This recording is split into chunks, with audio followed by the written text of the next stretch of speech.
Okay, so I had done a video earlier on the harvest of Hellenism by F.E. Peters, and it's just explaining about how the world that Jesus was in was actually from the Greek world because the Romans had just taken over. And you could look up the timelines, but you can see, like, while the Romans were on the scene, the Grecians had culture and traditions that had actually influenced that land because Alexander the Great had conquered them so many years before. And so once Rome came to power, it was actually still a Grecian type world.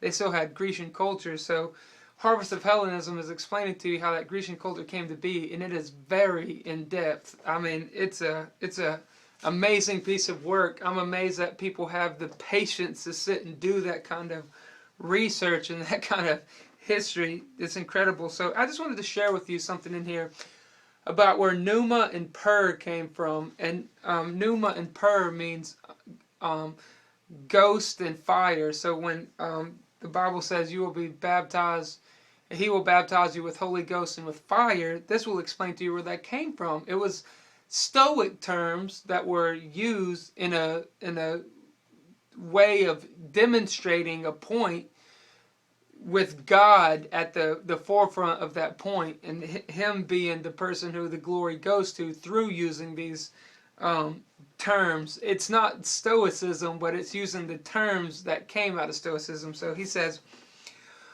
all vestiges of Eidos are gone from Zeno. He saw both being and the universe of beings as an immense physical organism, and so was led by the analogy with living beings to an internal principle that had been discussed in 5th century medical circles, the vital spirit, or pneuma. Here too Aristotle had gone before, and when he had allowed himself to speak with the voice of a biologist rather than that of a reformed Platonist, Aristotle had explored the possibilities of this hot, foamy liquid serving as a link between the physical organism and the spiritual soul.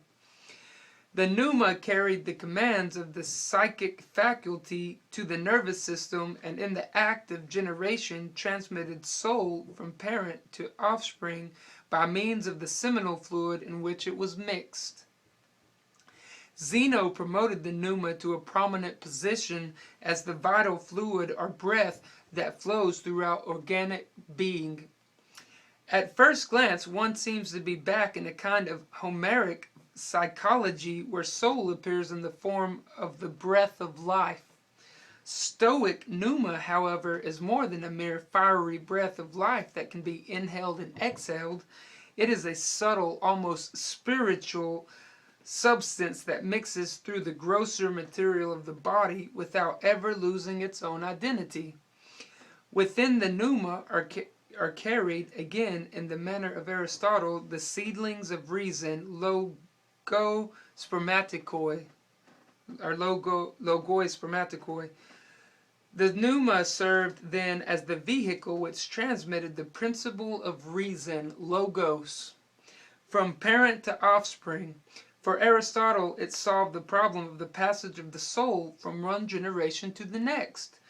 But for the Stoics, logos was a principle that extended throughout the system, from the individual man to the entire cosmic organism. And in exploring its wide range of connotations, they reached far behind Aristotle. For the Greeks, logos had a great many related meanings: intelligence, reason, discourse, speech, and finally, in a usage shading off into a technical term of geometry, proportion. The term had been domesticated in philosophy through Heraclitus, BC 500, who used it across almost its entire range of connotation. The Heraclitean logos was the wisdom of philosophy, obscure in its essence and difficult to utter. It was as well the related state of things, an underlying equilibrium between conflicting forces that constituted the true being and the true meaning of the universe. An immutable logos underlay the apparently constant flux visible in the sensible world. To illustrate it, Heraclitus resorted to a staple of the pre-Socratic physicists